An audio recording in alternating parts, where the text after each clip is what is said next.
አሰላሙ አለይኩም ወራህመቱላሂ ወበረካቱ። ውድና የተከበራችሁ የፍቅር ጎጆ ቤተሰቦች እንዴት አደራችሁ? እንዴት ዋላችሁ? ሁላችሁንም እንደ ሰዓት አቆጣጠራችሁ ሰላም ሰላም ብያለሁ። ዛሬ ይዤላችሁ የመጣሁት አፍላ ፍቅርን 234 ነው። እነሆ እንድትከታተሉ በአክብሮት ጋብዛለሁ። ወዳችሁ ፈቅዳችሁ ስለምትከታተሉ ከልብ አመሰግናለሁ። ለቻናሉ አዲስ ከሆናችሁ ሰብስክራይብ በማድረግ ነባሮች ደግሞ ላይክ፣ ሼር በማድረግ አብራችሁን እንድትቆዩ በአክብሮት ጋብዛለሁ ማለት ነው።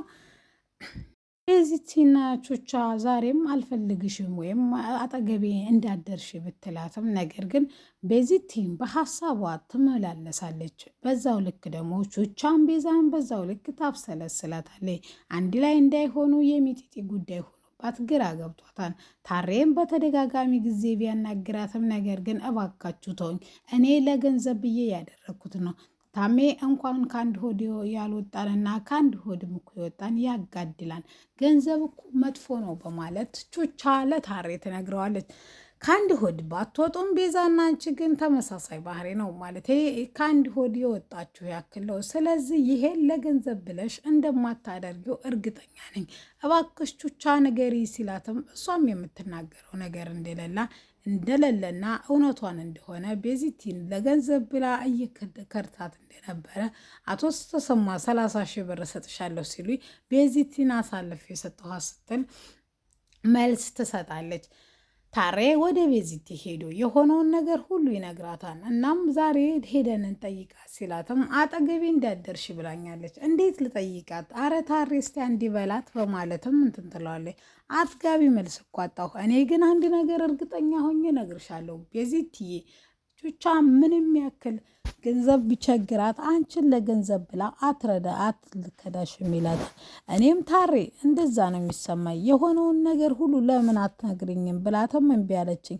እኔ እኮ ነግራይ ሁሉንም አብረን ብንጋፈጠው ደስ ይለኛል ሲላትም ምናልባትም ባለፈው እኮ ሚጢጢ ሊወስድባት መጥቶ ነበረ እና ድንገት እንዴት ሀሳቡን ጣለ፣ እንዲያውም እከስሻለሁ ምናምን እያለ የማስፈራራቻም ዛቻም ነበረው አደል ሲላትም አዎ እንደዛ ነበረ፣ ነገር ግን አሁን ሀሳቡን ትቷናል። ስለዚህ በእሱ ማስፈራርተዋል ሊሆን ይችላል። እውነት ልሻለሁ ቤዚቲ ቹቻ አንቺን ለገንዘብ ብላ አትከዳሽም በማለት መልስ ይሰጣታል። እሷም እንግዲህ ሁሉንም ነገር ፈጣሪ ያቃም ብላ ለፈጣሪ ስታ እንባዋን ትረጫለች።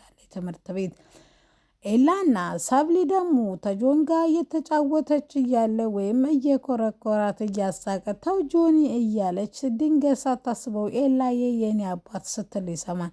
ጆ ይህም በሰማበት ባልሰማሁት ምን ነው ጆሮዬ መስማት ባልቻለ ምን ነው ብሎ የተመኘ ይመስላል። እኔ እኮ እስከ ዛሬ እኮ ሁሉንም ነገር ችዬ ዝም ያልኩሽ ስለማፈቅርሽና ስለምወድሽ ነው።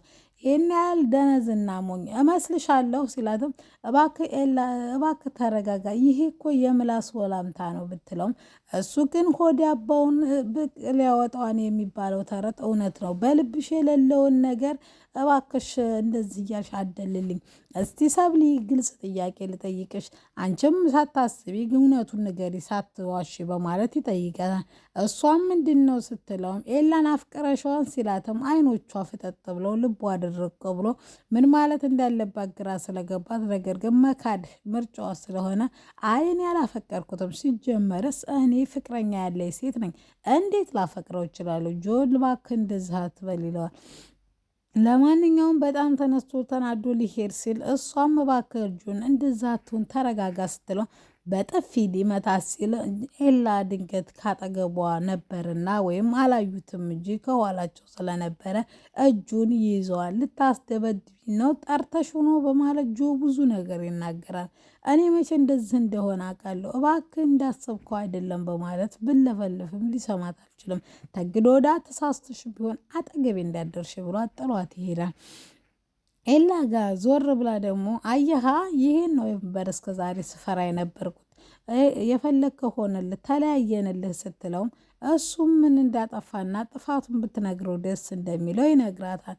እሷም የፈለግከው ነገር ስለሆነልህ አንተ እንኳን ደስ አለ፣ እኔ አላፈቅርሽምም አታፈቅርኝም፣ ስለዚህ እኔ ሊመታሽ ስል ብቻ ነው ያዝኩት። ጀስት ደግሞ ባለፈው ራሱ አንቺ ልታገኝ ብትመጭም እኔ ግን ያንቺን እንትን ግን ለመሸፈን ሞክሬ ሌላ ሰው እንደመጣ ወይም አይኑ እንዳይ አድርጌ ነው እንትን ያልኩት ይላታል።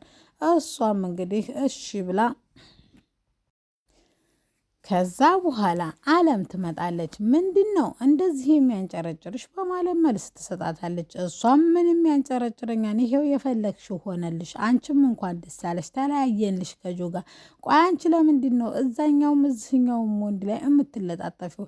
ለምን ፍቅረኛ እንዳለው ሰው ስነ ስርዓት አትይዥ? ምን ትሰሪያለሽ? ኤላ ጋር ምን ያልከሰክስሻል?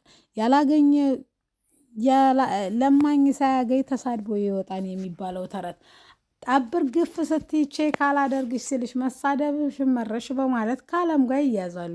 ኤላ በመካከል መግባት ቢፈልግም ይሄን ከገባሁላት ሳብሊ የልብ ልብ ስለሚሰማት ለምን አልተዋቸውም ብለው ጓደኛ ማሞቾቹ ሙልልጭ ተደራርገው ተተሰዳደቡ በኋላ አንድ ላይ ገደል ግቡ በማለት ጥላቸው ትሄዳለች። ሄዳም ለጓደኛዋ ለመሲ ሁሉም ነገር ትነግራታለች። እኔ ተይ ብዬሽ ነበር፣ ይችም መሰር የሆነች ልጅ አልሚ ጥሩ ልጅ አይደለችም፣ እንደምታስቢያትም አይደለችም፣ ጆንም እንደምታስቢው አይደለም። ምክንያቱም ሁላቸውም በጀርባቸው የሆነ ነገር ቆሻሻ ነገር አለባቸው ብትላትም እሷ ግን በጣም እንደተናደደች እና ሁሌም በቃ እሷ ጓደኛዋ እንዲሆነ ለጓደኝነቷ ብላ ይሄን እንዲያደረገ ብታቅም መሲ፣ ነገር ግን አልሚ ግን እሷ ጓደኝነት ከፈለገች ገደል ይግባ፣ ነገር ግን ከኔ ጋር ያለውን ልዩነት ወይም ግንኙነት ልታቋርጠው አትችልም በማለት ዛቻ እናንተን ትስጠራለች ማለት ነው። መሲም እንግዲህ ተንግዶ ወዲያ የምነግርሽን ሁሉ ነው ማረግልሽ የምታደርጊው ትላታለች። እሷም እንግዲህ ትምህርት ቤት ሳይቀር አብረው የሚቀመጡት ተመሲ ጋር ነው እንጂ ከአልሚ ጋር እንዳልሆነም ልላስጥም ነገር ግን ከዛ በፊት ጆን ይቅርታ ማድረግ አለብኝ፣ የጆን ይቅርታ ጠይቅና እንትን እላለሁ ስትላትም ጆን ቆይ በደንብ ነው እንደምታፈቅረው፣ ጆ እኮ የሚፈቀር ልጅ አይደለም፣ የሚፈልገውን ነገር ካገኘ በኋላ ዞር ነው የሚልብሽ ስትላትም አይ ጆ እንኳን እንደዛ አይነት ልጅ አይደለም ስትላት እሱን እንግዲህ ጊዜ የሚፈርደው ይሆናል። ለማንኛውም የተጣላችሁ ጊዜ በምን እንዲሆነ ከረሳሽ ላስታውሽሽ ስትላትም እሱም መቼም ማረሳም፣ ነገር ግን እኔ ጆንም በጣም ነው ማፈቅረው በማለት መሲ መልስ ትሰጣለች። እሺ ብላ መሲም እንግዲህ ይቅርታ እንድጠይቀው ትላትና ነገር ግን መጀመሪያ ኤላና አልሚን አናግራቸዋለሁ፣ ሁለተኛ አጠገብሽ እንዳይደርሱ አደርጋለሁ በማለት መልስ ትሰጣታለች። እሷ መሄዳ እንግዲህ ኤላና አልሚን ታስጠነቅቃቸዋላቸው። ሁለተኛ አጠገቧ ብትደርሱ ሁለታችሁም ዋጋ ትከፍላላቸው። እያስፈራራሽ ነው ሲሉም አይ እያስፈራራኋችሁ ሳይሆን እኔ እያስጠነቀቅኳችሁ ነው በማለት ኤላ እሺ ችግር የለውም አጠገቧ አልደርስም በማለት ወደ ይሄዳል ማለት ነው። አልሚም ይሄን ካላት በኋላ ምን ማድረግ እንዳለባቸው ግራ ገብቷቸዋል። ኤላም አልሚን ፍቅረኛ ናት ብሎ ውሸት መያዙ ምቾት አልሰጠውም። መሲም ወደ እንትና ጋር ልኬድ ስትል ድንገት ከመሲና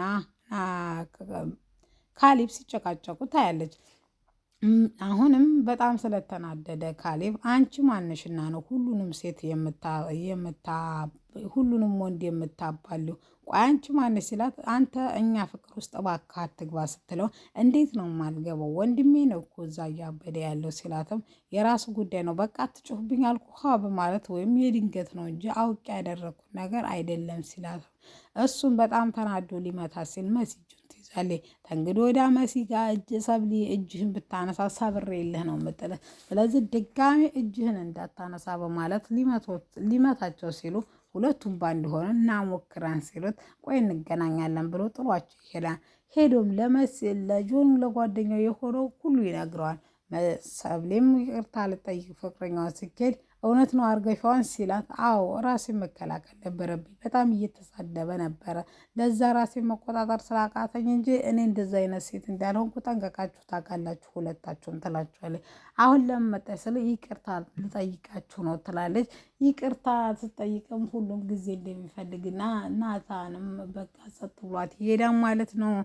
ማክቤል መሲ ደግሞ እንግዲህ እንትናን ታገኘውና ናታን የሆነውን ነገር ሁሉ ትጠይቀዋለች። ነገር ግን ናታን በጣም ደብሮታን ያን ፍቅረኛ ያስኩኝ ወይም አዲስ ሰው ቴክስት ማውራት ከጀመረች ምንም ልጅቷ ጤነኛ እንዳልሆነች እና ወይም ምን አይነት ህይወት እያስኬደች እንደሆነ ግራ ገብቶታን ማለት ነው። ግራ ግብት ባላትም ሁኔታ ለማንኛውም ይቅርታ ጠይቀውና እናቱ ይቅርታ እንዴት እንደምታደርግላት ይቅርታ ካደረገችው በኋላ አንቺ ቆይ አንዳንድ እጅ ቢያደርግሻን ሲላትም ምንም ያደርገኛል አንተ እንድታኮርፈኝ አልፈልግም በማለት የሆነውን ሁሉ ትናግረዋለች። እሱም ወደ ቄላ ሄዶ ከሰብሊ ራቅ ጌም እየተጫወት ካተሆነ ግን ጌሙንም አቁም በማለት ያስጠነቅቀዋል። እሱ ችግር እንደሌለበትና እንደሚያቆም ይነግራል። መሲ ከትምህርት ቤት ወደ ቤት እየሄደች እያለ ካሌብ ጠብቆ